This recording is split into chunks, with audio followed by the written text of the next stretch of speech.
All right, y'all, it's a beautiful day in the neighborhood. Welcome back to Outside the Levees. I'm your host, Jared Serigne, and today we are doing the roadside shuffle. That's right, folks. I'm roadside fishing for whatever bites. I'm starting the day. I've got some mealworms that I picked up from a local little, kind of like feed store. They sell fish and stuff like that. So I bought some mealworms, which I really like to fish with mealworms a little bit more than red worms and earthworms, because I find you can get more fish per mealworm than you can the other worms. All right, now target species, I don't really know. We'll start with those mealworms and see if we can catch some brim to either eat or brim to use for bait. Either one, we don't know. We kind of like don't know what to do. I've also got my cast net. We can cast net for shrimp. So like I said, this is the roadside shuffle. We're gonna hit spots, we're gonna keep going, and it's all from the roadside.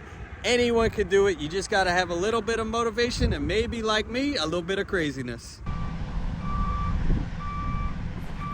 Bruh, can't hook them. I don't know. You got one? Go ahead with your bad self. This dude over here, keep that for bait. Buckets in there. I guess if you want, put a little water in the bucket. There he is. He's over there catching us some bait. Man, they popping all along here. I can't freaking hook them. Might have to come over there where you at. You got a little bluegill? Oh, that's good bait, bro. Good bait. They over here messing with me.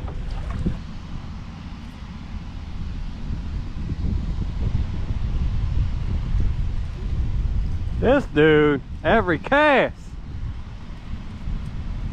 We gotta get a GoPro on you.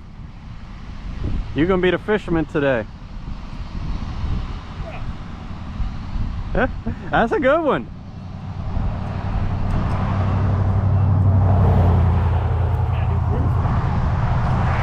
Let me see. That's a nice one. Let's get a GoPro on you. Don't be shy. 3-on-1 cricket. 3-on-1 cricket, huh? That's a good one. Nice.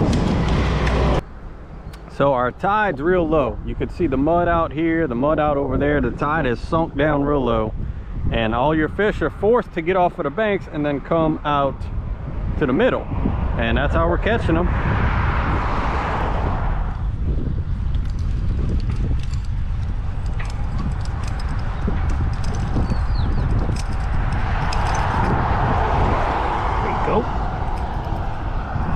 Ooh, that's a good one. Holy cow. You caught the biggest one in the canal. Look at you.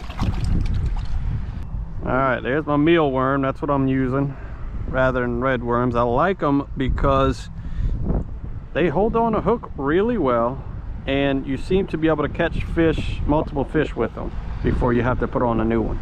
So definitely liking the mealworms. But it is every cast action, and then there'll be a little bit of slow period, and then it's every cast action. Like, there we go.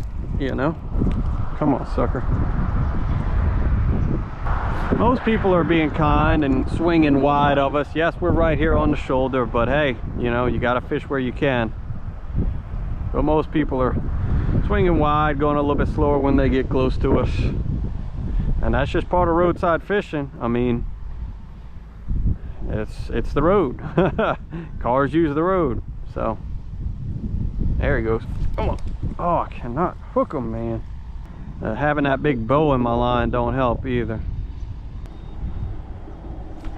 There he is. Got him that time, so I reeled that bow out, and that helped a lot. That's a nice one. Not a bad one at all. Nice bluegill.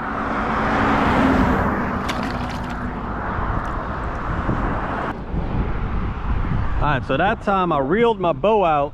The bow I had in my line, I reeled it out, and I was able to set the hook and get him in. So I'm gonna do that same thing. Now I'm gonna wait till I get a little bite, and then I'm gonna start reeling just a little bit, get the bow out so I got a straight line, and then I can set. See, like I'm getting a bite, reel, boom, set. They are turned on up in here, y'all. Whoo, they heating up. Yes, indeed, we got them bluegills now, folks. I love fishing in cool weather. Like, it's not cold, but it's cool. But when them fish come out of the water cool like that, I love it.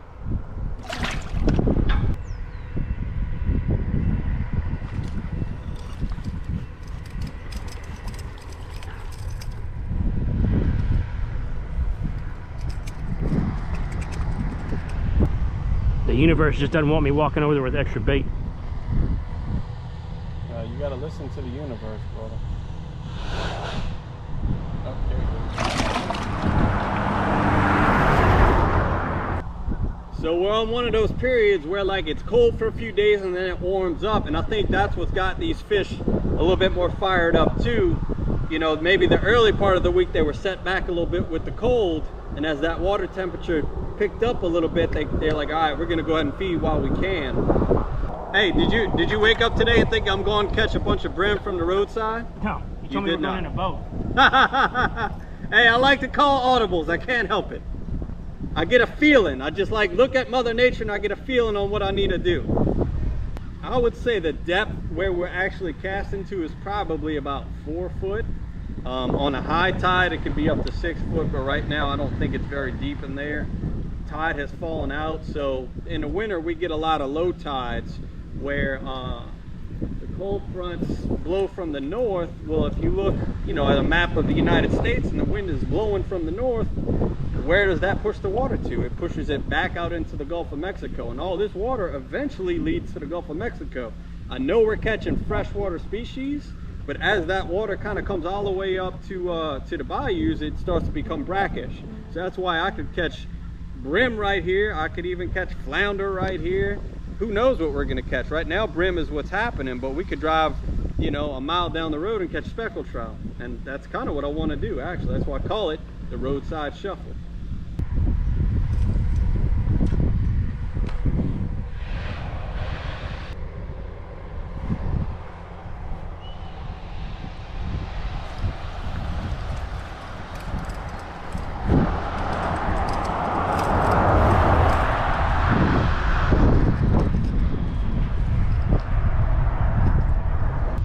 What'd y'all catch? Oh, a bucket of brim? A whole bucket? He already got another one. He wasn't down there 2 minutes. I'm getting him. There he is. Ah, there's a lot of little ones. A lot of little ones, they'll do that. They kind of take it down and don't commit. They're not heavy enough to pull it. But we're catching. Oh, there he is. I wasn't even paying attention. I got me one. A lot of them are this size, kind of small like this, but you know, this is also the time of year that we like to put out catfish jug lines, catfish trot lines, and these make excellent bait for that. So not only am I catching hopefully some brim to eat, I'm catching some bait for today and even other days. So what I'll do is just put these in a Ziploc and freeze them whole like that, and then cut them up and use them for catfish bait later. This is a great time of year to catch catfish. This is great bait for it.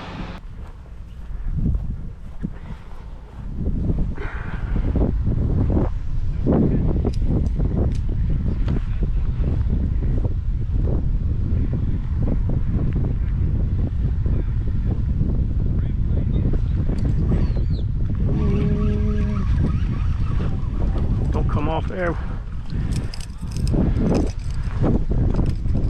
Better one. How you get your own bucket around here? All right, y'all, that's what I'm using, these little mealworms. They're just such a great little bait. That container there was $6, so they're a little bit more expensive than red worms, but I'm gonna be able to catch just as many fish, if not more, because they stay on the hook better. All right, and there it is. On the hook, ready to go get me. This is all bluegill so far. We haven't caught any red ear. I wish we were catching crappie, but that ain't happening. But all bluegill right now. Let's see if we keep on catching. Get my bait. There's no way he got my bait. There he goes. Come on. Hey, some little suckers sometimes, man. Put it away from him. And big ones commit. That's what I like about them.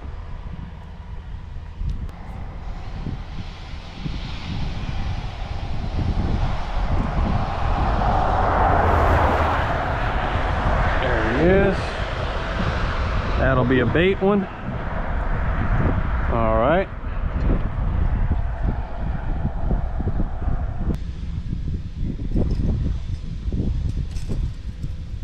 There he is. It's heating up, y'all. Heating up. Bluegill by the dozen, folks. Yes, indeed. There it is. Bluegill by the dozen. This is why you just get on out there, drive around, find you a place to fish. If you see water next to a road, that's roadside fishing. There's really no secret to it. Repetition, trying it over and over again, finding spots and keeping them in your library. But other than that, you just get out there and do it. That's what we got.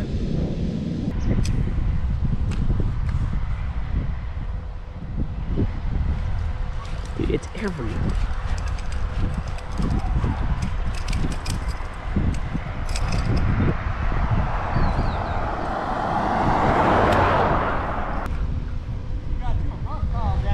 I don't know what it is, man. It's a little cut bank.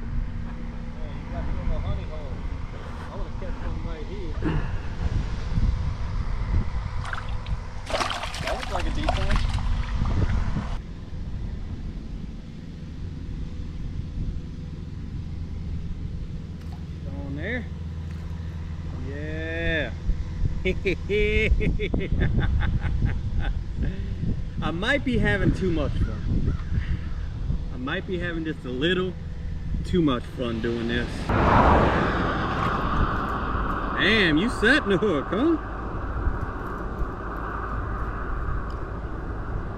Another good one. Having a great time here on the roadside. Thank y'all for tuning in.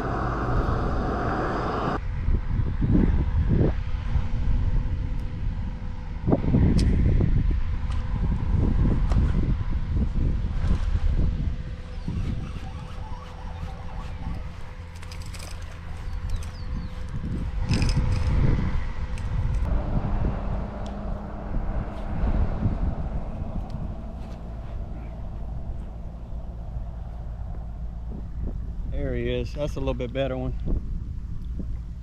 Woo! All right. Actually, it's not, but that's the fun thing about fishing on light tackle. I got like 3-pound test, 1000 series reel. This is a little ultralight rod. What's the size on it? It's a 5-foot ultralight, 1000 series Akuma reel, 3-pound mono. So everything you catch is fun to fight. It's got a little brim hook on there and a cork. Super simple. Anybody can do this, y'all. If you don't know what to use, go see my friends at Hook and Line in Chalmette. If you live locally, if you don't live locally, go to your tackle shop. Tell them you want to go roadside brim fishing. Let them hook you up. This is so easy to do. Oh yeah, it's like that. This dude. That's my partner Francois, y'all. Tell him hello. Leave him a hello in the comments. He definitely did not expect this is what we're getting into today, but that's what we got. It's pretty much slap full in there. I think that's a good time to call it. Get in the truck and go see if we can find something else. We're gonna be all right. We got brim to eat. We got bait for catfish, for drum, redfish, whatever likes to eat these things. So that's a good start to the day, hanging out here on the roadside.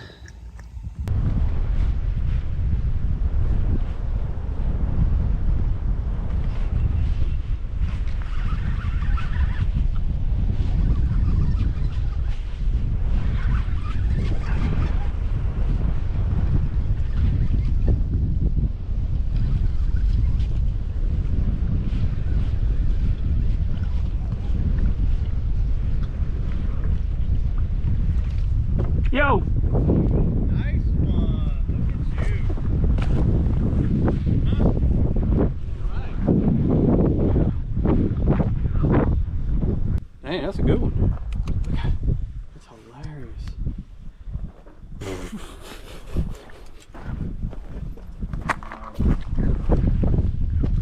We got nets now.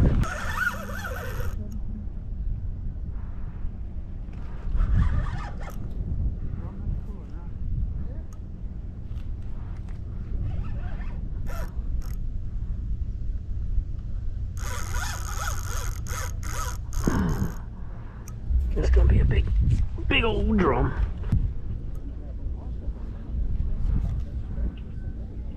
Are you home? No. That was with the crab? Yep. Told you. How long do you think it was down there total? 2 minutes. That's what I said, isn't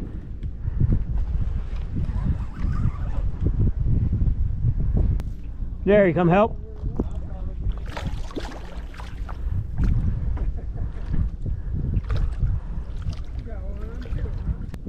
That didn't take long at all, huh? 2 minutes, he said.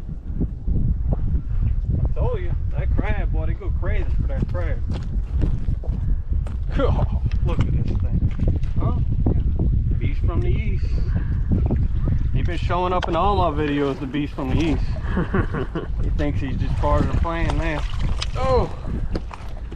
There you go, bruh. That was fun. I bet it was. All right, y'all, check this out. That fish is tagged. Look at that. How cool is that? I bet it wasn't that long ago. It don't look like it's been in there too long. I don't know. We're gonna find out, but no way. So what you do? Is You tagged. just get the number off it? Yeah, I'll take a picture of it and we'll call the number. There's the tag though. That fish has been tagged and released before, so we're gonna call him in. And you caught one about that size, or smaller or bigger? All right, so he caught one about the same. It was 17 pounds. So we'll call that one somewhere in that neighborhood. We couldn't get the little scale to work. We want to get the fish back in for it. We've been out too long.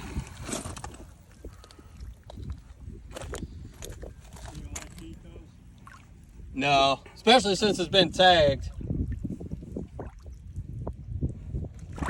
There he goes. There he goes. See you Back later. to the deep. East from the east. All right, y'all. Well, Francois is gonna keep on fishing. I'm gonna bust out the camp stove and start cooking these brim. I went ahead and I did them whole, so I got the heads off, got the scales off, got the guts out, and we're gonna cook them whole on the camp stove right here from the roadside on the bayou. That's how we've been getting down lately. That's how we're gonna do it. So let's get right into it. All right, folks, we're cooking them up right here on the bayou.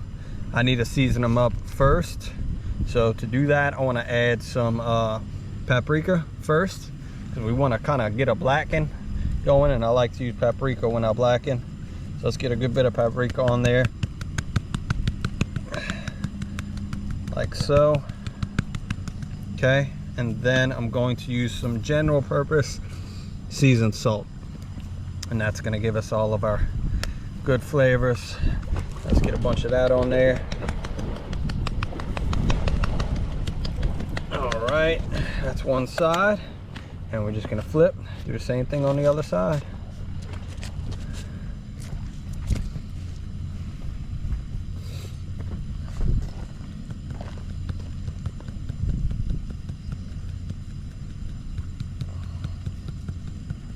All right. Boom.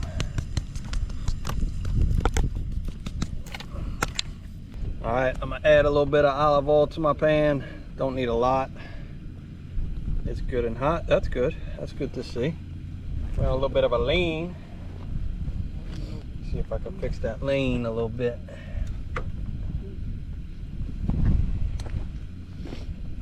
Cooking out in the elements, you're always gonna run into something. I'm on a lean right now. I'm gonna see if I can even that up a little bit. I think that's probably a little bit better. All right, get my spatula. All right, let that heat up. All right, I got the little camp stove back in action. It actually is doing really well today in the wind. 10,000 BTU. But look at that nice blacking on them fish. That's gonna be all right, folks. All right, fresh. We just caught them. Cannot wait to eat. All right, y'all, we got some good bluegill done here in the skillet. Look at that, blackened up. Yes indeed, yes indeed. Now that alone would be good, but one of my favorite Louisiana dishes is a blackened shrimp pasta. Well, we didn't catch shrimp today, we caught brim, so we got blackened brim pasta. This is just a little heat and serve Alfredo. Want to heat it up in that skillet real quick. I'm gonna hit it with some Italian seasoning. Good bit of that.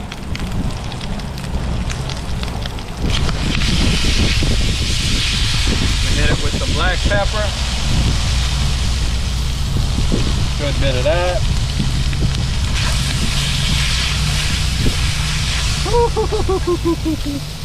Oh, that looks silly. And a little bit of salt, and that's going to complete it. Yes, indeed. Yes, indeed. All right. Next, we want to plate it. Look at that Cajun pasta, boy, out the bag. With a little love added to it. You know what I mean? We always got to add some love to it.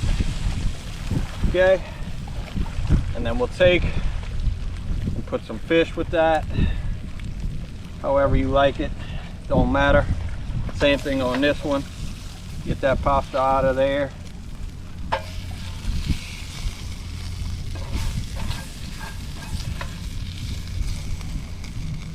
All right, y'all, there it is. Now the only thing left to do is to try it. But hanging out on the roadside with my partner Francois, shout out to him. He really put it on them bluegill, and I really put it on the cooking. Now let's eat. All right, y'all, there it is. Try that pasta first.